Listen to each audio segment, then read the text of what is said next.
하나님 말씀 신약 성경 데살로니가전서 4장 14절에서 17절에 있는 말씀이 되겠습니다.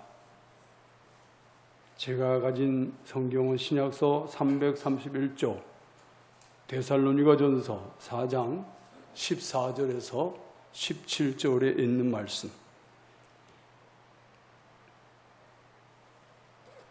합독하시겠습니다. 우리가 예수께서 죽으셨다가 다시 살아나심을 믿을진대 이와 같이 예수 안에서 자는 자들도 하나님이 그와 함께 데리고 오시리라.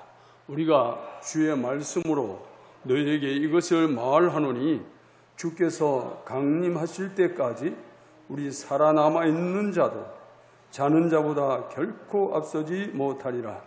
주께서 호령과 천사장의 소리와 하나님의 나팔 소리로 친히 하늘로부터 강림하시리니 그리스도 안에서 죽은 자들이 먼저 일어나고 그 후에 우리 살아남은 자들도 그들과 함께 구름 속으로 끌어올려 공중에서 주를 영접하게 하시리니 그리하여 우리가 항상 주와 함께 있으리라.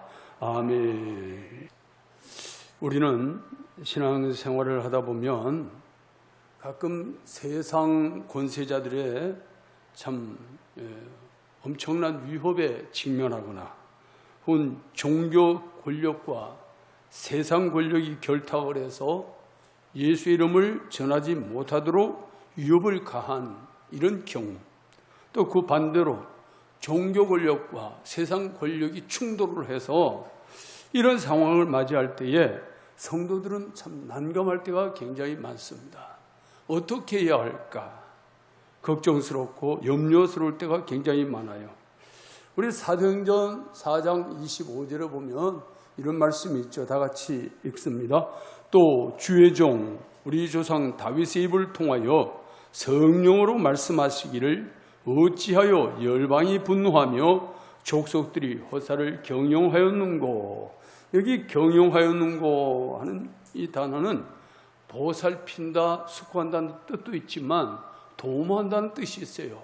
오늘 본문 속에서 쓰여졌을 때는 어째서 사람들이 헛된 일을 계획하고 도모하였느냐 이런 말씀이에요. 이방 나라가 구원의 주를 대적을 합니다. 헛된 일이 될 것이라고 시편에 예언되어 있어요. 사도들이 전하는 복음, 다시 말씀드리면 하나님의 말씀을 전하지 못하게 방해하고 위협하는 것, 그것은 결과적으로 그리스도를 대적하는 것이기 되기 때문에 헛된 일이 되고 만다 이렇게 말씀해서 실제로 우리 기독교는 역사 이래로 핍박을 받을 때일수록 기독교는 강하게 일어났어요. 핍박을 받을 때일수록. 핍박을 받으면 목숨 걸고 이 복음을 사수하는 선교자들이 막 나오는 거예요. 평온할 때는 아주 힘없어 보이고 평온할 때는 약해 보이고 평온할 때는 별 볼 일 없이 보여요. 그런데 이게 환란이 오고 핍박이 오고 문제가 생기면 그때는 강한 힘을 가지고 들고 일어나는 것이 기독교인들이에요. 그래서 우리가 세계 역사를 통해서도 그렇고 우리 한국 역사를 통해서도 그렇고 신앙이 엄청난 핍박을 받을 때가 있었지요. 그럴 때의 교회는 더 왕성하게 일어났어요. 그럴 때의 교회는 더 많이 기도했고 더 많이 울었고 더 많이 엎드렸어요. 세상 사람들은 그렇게 하면 교회를 죽일 수 있을 것으로 생각을 합니다. 세상 사람들은 그렇게 하면 교회를 무너뜨릴 수 있을 거라고 생각합니다. 지금 우리가 처해져 있는 이 환경이 그렇습니다. 그러나 오늘 우리 하나님께서는 교회를 그냥 그렇게 내버려 두지 않아요. 구원받은 성도들은 어느 때보다도 정말 신앙을 확고하게 가지고 그렇게 나아갈 때 우리 하나님께서는 세상의 거대한 압박을 이겨내는 힘과 능을 더해 주실 줄로 믿습니다. 오늘 우리는 이 시간에 하나님이 주시는 말씀을 다시 한번 되살펴보면서 성도의 종말 신앙이란 지하에서 말씀의 은혜를 나누기를 원합니다. 우리 사도행전 4장 28절 말씀을 한번 보시겠습니다. 다 같이 읽습니다. 하나님의 권능과 뜻대로 이루려고 예정하신 그것을 행하려고 이 성에 모였나이다. 이때는 참 핍박이 있을 때예요. 핍박이 있을 때인데 하나님의 권능과 뜻대로 이루기 위해서 예정하신 그것을 행하려고 우리가 여기에 모였습니다. 하나님의 권능이란 말은 하나님의 손을 의미합니다. 하나님의 손을 의미하는데 창세전부터 하나님께서 예정하신 구속의 뜻과 목적을 나타내는 단어가 바로 하나님의 권능이에요. 사도는 예수 그리스도의 십자가 복음을 전파합니다. 예수 그리스도는 우리의 구원의 주예요. 그래서 우리 헬라 성경에서는 퀴리오스라는 단어를 씁니다. 퀴리오스. 이 퀴리오스란 말은 주요 왕이라 이런 뜻이에요. 원래 이 단어가 누구에게 쓰여졌냐면 세상 왕들에게 쓰여졌어요.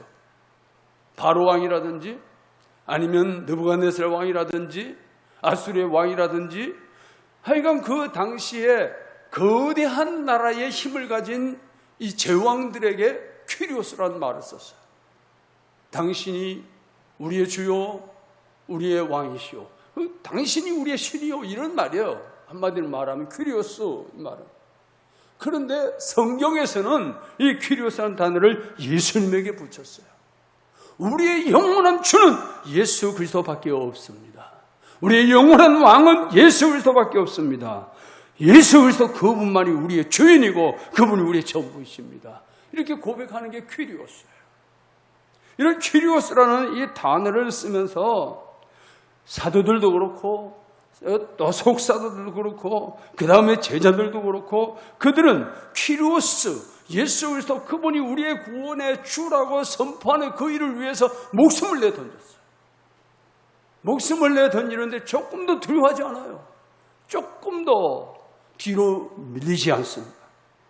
베드로가 성령을 받기 전에는 아주 힘없는 나약한 모습을 보였지만 성령 받은 이후에는 목숨 걸고 복음 전하는 사도로 변신을 하는 거예요.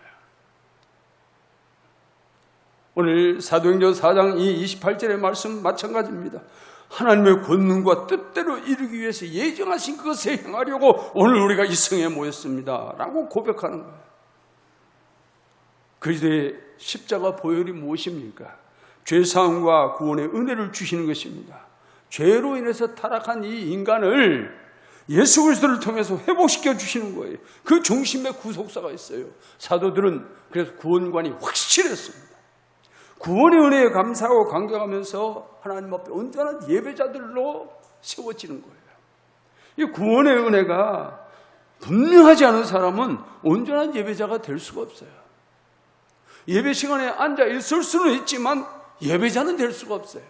진정한 예배자는 이 구원의 확신이 있는 사람, 예수 그리스도 그분이 나의 구주라는 확신이 있는 사람, 나는 그분으로 말미암아 구원받았다는 확신이 있는 사람, 이 사람이 온전한 예배자가 되는 거예요. 자, 그렇다고 하면 구원관이 확실한 성도의 종말신앙은 과연 어떤 것인가? 오늘 세 가지로 생각을 해봅니다. 첫째는 부활신앙이에요. 부활신앙. 우리 사도행전 4장 30절 말씀을 봅니다. 다 같이 읽습니다. 손을 내밀어 병을 낫게 하옵시고 표적과 기사가 거룩한 종 예수의 이름으로 이루어지게 하옵소서 하더라. 여기 이루어지게 하옵소서 하는 말은 일어나는 거예요. 만들어지는 거예요. 생겨나는 거예요. 다시 말씀드리면 병고침과 기사와 이적이 예수 그리스도의 이름으로 일어나게 해 주십시오. 그런 말이에요. 그것도 현재 시제를 써요. 현재 시제를 써서 내일도 아니고 모레도 아니고 지금 이 순간에 일어나게 하옵소서. 바로 그 얘기예요. 여러분, 성경이라고 하는 것은 언제나 현재성을 가지고 있습니다. 우리가 이 성경을 대할 때 옛날 역사로 보면 나하고는 아무 상관이 없어요. 내 옛날 역사가 아니고 옛날의 역사가 기록이 됐지만 지금 나에게 하시는 말씀이에요.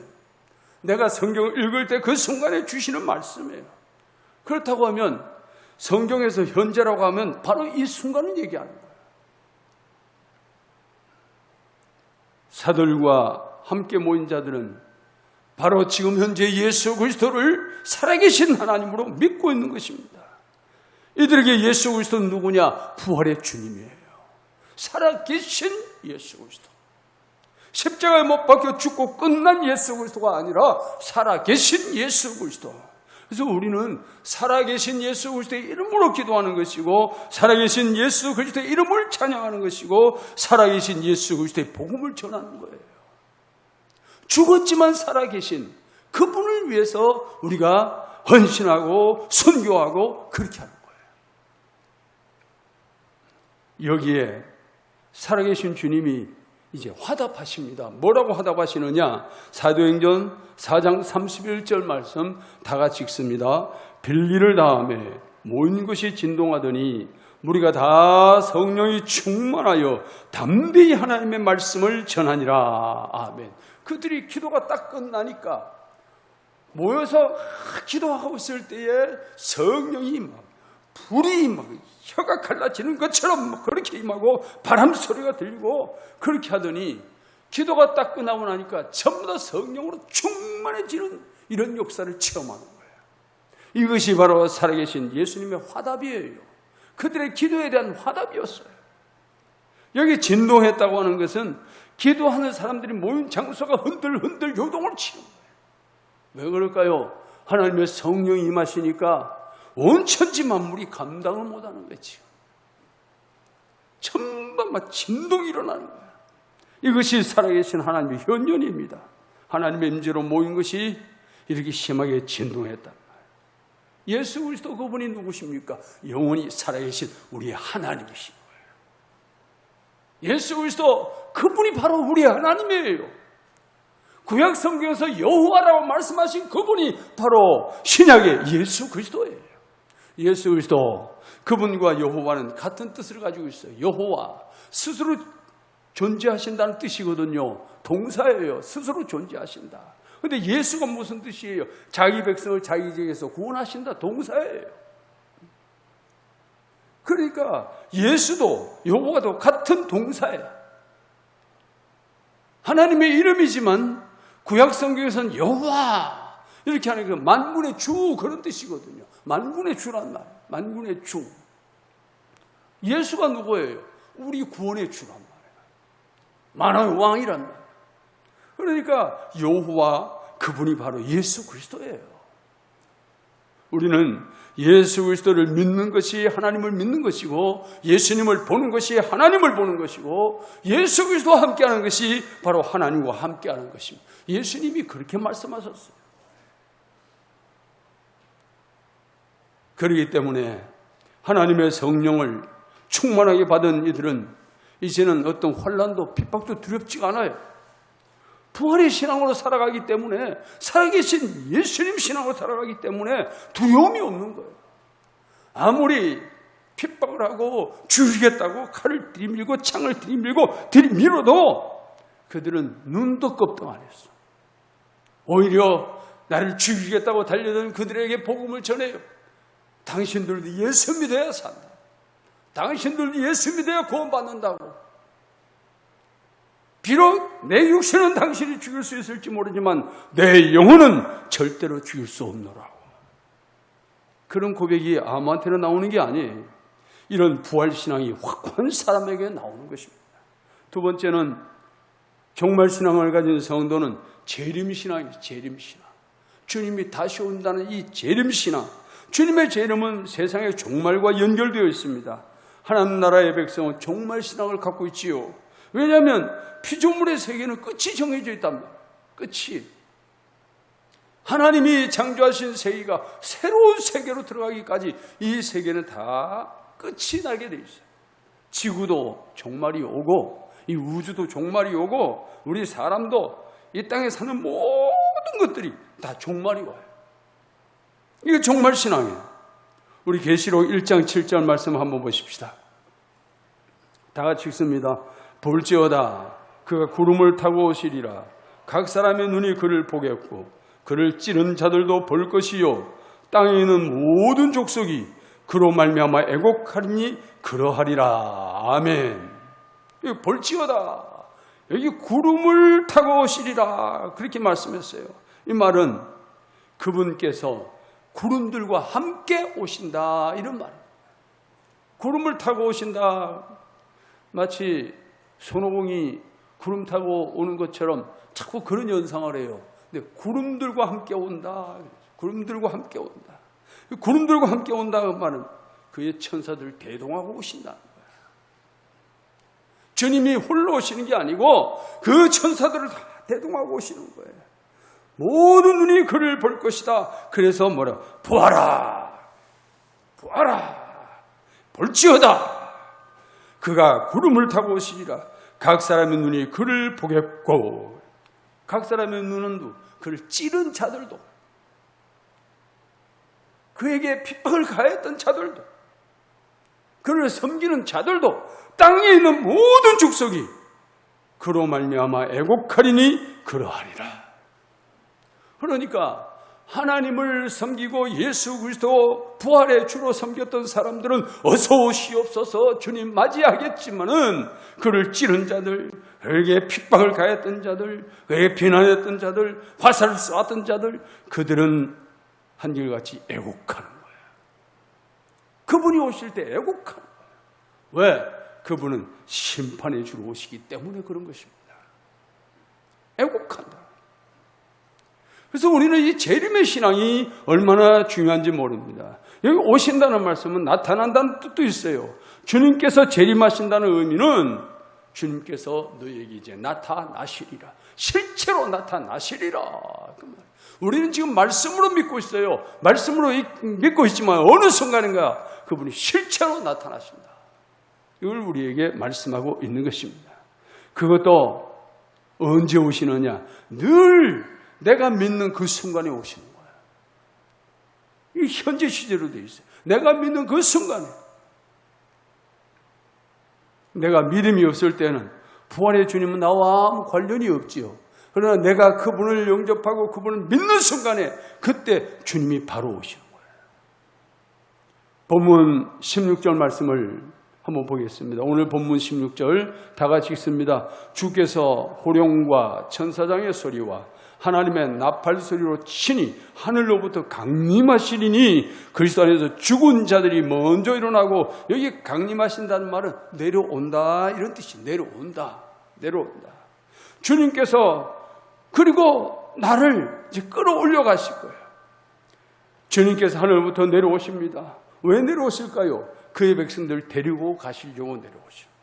두 가지 목적이에요. 하나는 그의 백성을 데리고 가시려고, 하나는 가라지와 축정이를 심판하시려고. 그렇게 오시는 거예요. 그래서 본문 17절에 이렇게 말씀하시죠. 그 후에 우리 살아남은 자들도 그들과 함께 구름 속으로 끌어올려 공중에서 주를 영접하게 하시니 그리하여 우리가 항상 주와 함께 있으리라. 이 끌어올린다는 말은 잡아챈다는 뜻도 있지만 데려간다 이런 뜻이 있어요.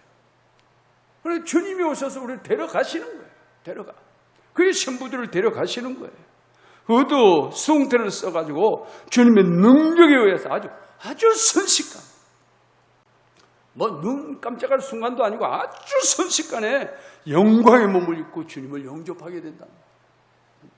포지불식간에 일어나는 거예요. 그렇기 때문에 구원받은 성도는 주님의 재림을 날마다 갈망하고 살아야 돼요. 날마다. 주님의 재림을 갈망하는 사람은 함부로 죄 짓지 않아요. 주님의 재림을 갈망하는 사람은 늘 경건을 유지합니다.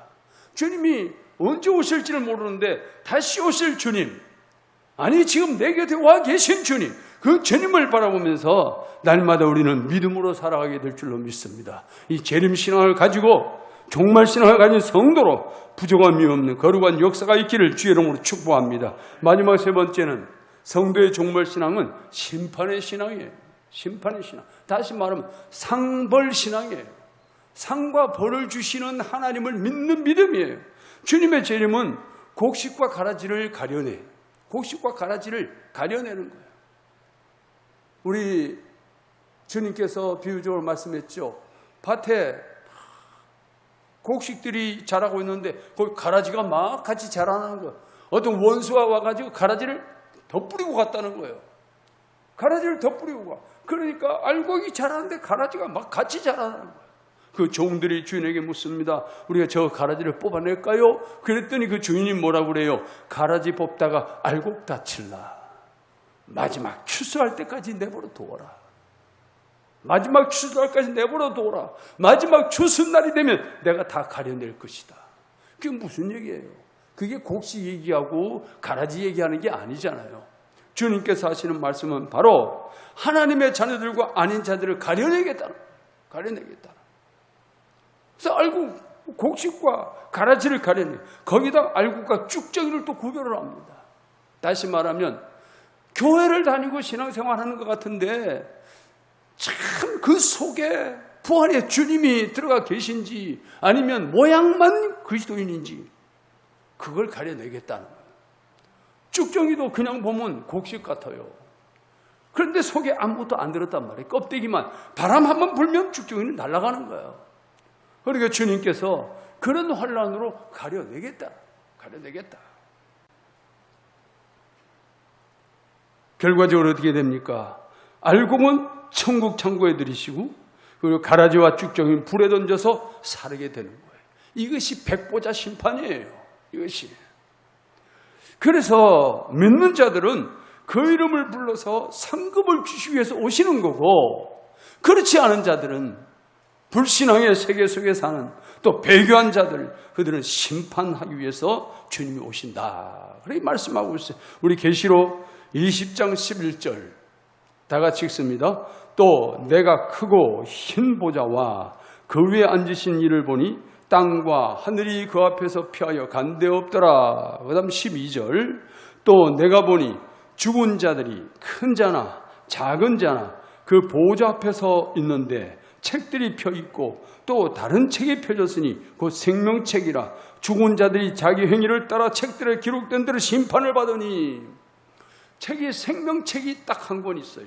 생명책에는 구원받는 사람의 이름이 기록되어 있어요. 천국 들어갈 사람의 이름이 기록되어 있어요.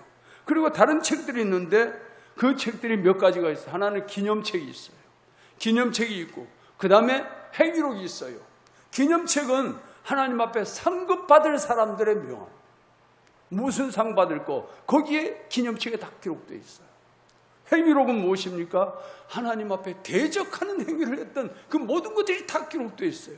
그 기록대로 심판을 받는다는 거예요. 주님이 오셔서 임의로 심판하지 않는다는 것입니다. 임의로 심판하지 않아요. 하나님이 그냥 마음 내키는 대로 심판하지 않는다는 거예요. 근거를 가지고 심판한다는 거예요. 근거를 가지고. 여기 심판을 받는다는 말은 분리한다는 뜻도 있고요. 재판한다는 뜻이 있어요. 분리한다는 게 뭐예요? 옳고 그름을 분리하는 거죠. 그래서 이 옳고 그름은 우리 사람은 옳고 그름을 다 분별할 수가 없어요. 다 분별할 수가 없어요. 우리 사람들은 흔히 어떤 실수를 저지르냐면 내가 타인을 볼 때에 그 사람에게 허물이 보이잖아요. 그걸 입으로 내뱉어버린단 말이야. 비난을 해요. 그러면 결과적으로 나는 옳다는 얘기가 돼요. 나는 옳다는 얘기가 돼. 저 사람을 비난하니까 나는 옳은데 네가 잘못됐다 이 말이거든요. 근데 그 사람한테 물어보세요. 자기가 옳은데 내가 잘못됐다고 그러지. 그러니까 이 사람은 옳고 그름을 다 분별할 수가 없어요. 그러면 정확하게 누가 분별하십니까? 하나님이 분별하신다. 진리 대신 그분이 분별하시는 거예요. 그분이 옳고 그름을 정확하게 분별해내는 거예요. 그래서 하나님께서 우리에게 말씀하시죠. 너희가 도무지 사람을 판단하지 말아라. 판단하지 말아라. 옳고 그름을 판단하지 말라는 거예요. 왜? 나의 판단이 정확하다고 보장할 수가 없으니까. 오히려 거꾸로 내가 판단했던 그 사람이 옳고 판단했던 내가 잘못될 수도 있거든. 어떤 목사님이 저한테, 제가 잘 알고 있는 목사님에 대한 이야기예요. 다 이러고 저러고 뭐 저러고 이 이야기를 해요. 다 들어줬어요. 아, 그래요? 그렇군요. 그 얘기는 뭐냐면 그 이야기를 하는 그분하고 안 맞다는 얘기입니다. 한마디로 안 맞는 거예요. 안 맞는 거지 저희가 잘못되고 여기가 옳다 이렇게 할 수가 없는 거예요. 서로 성향이 틀린 것 뿐이라고.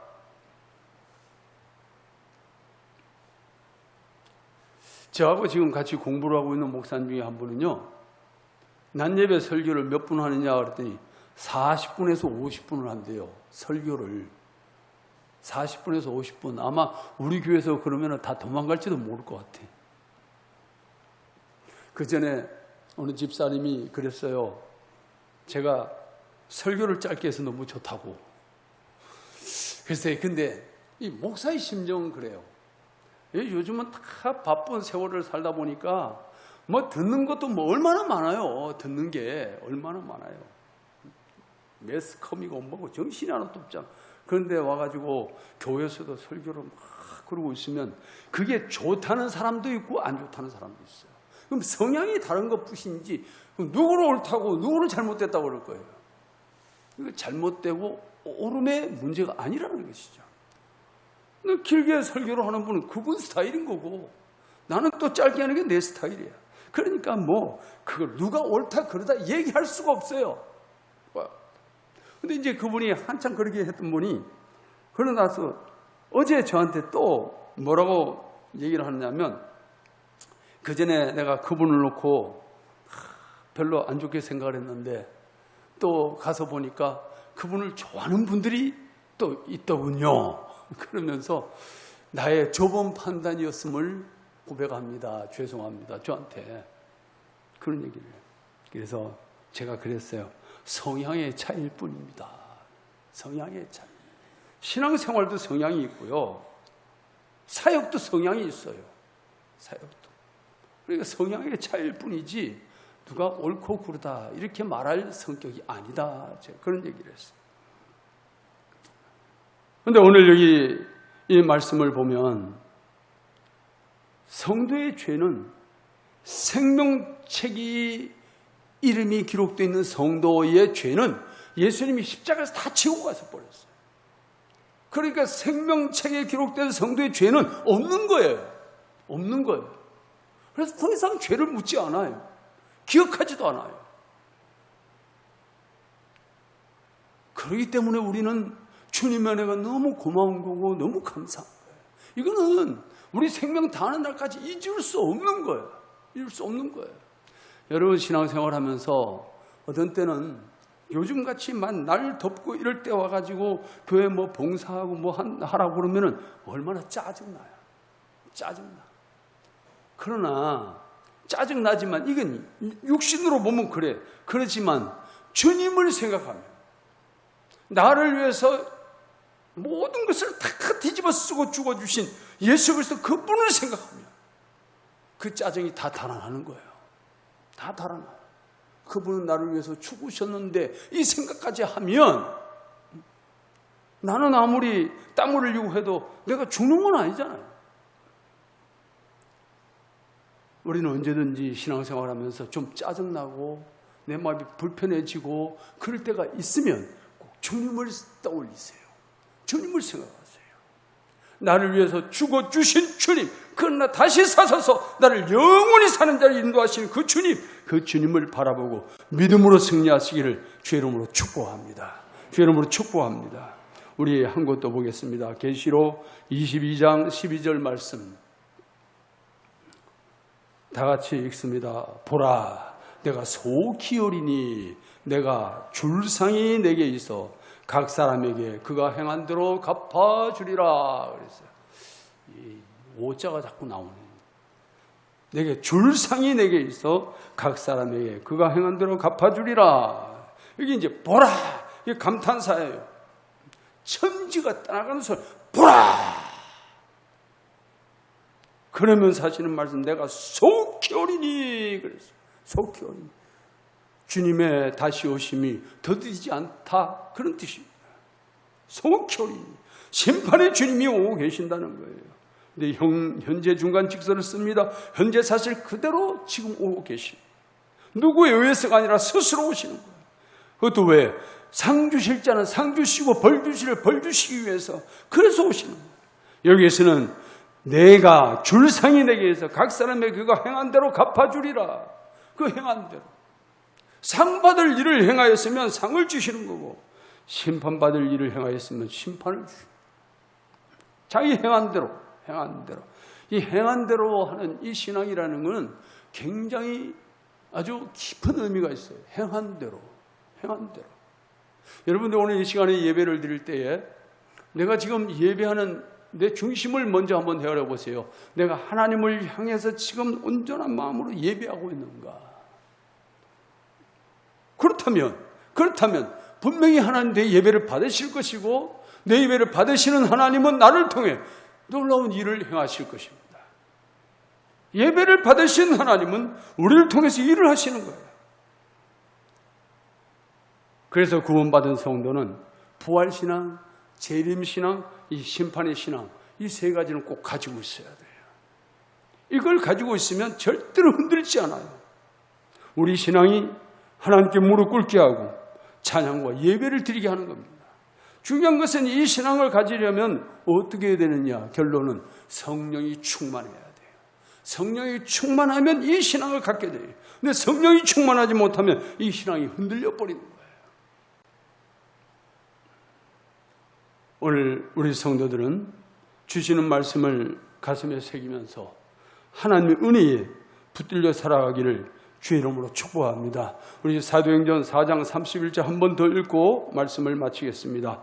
빌기를 다하며 모인 것이 진동하더니 무리가 다 성령이 충만하여 담대히 하나님의 말씀을 전하니라. 성령이 충만하면 말씀도 전하는 힘이 생기고 봉사할 힘도 생기고 헌신할 힘도 생기고 기쁨으로 감당할 힘도 생깁니다. 성령이 충만하지 못하면 모든 것이 힘들어져요. 피곤해져요. 그래 짜증나요. 권태가 느껴져요. 아무쪼록 날마다 성령으로 충만한 은혜가 있기를 주의 이름으로 축복합니다. 주의 이름으로 축복합니다.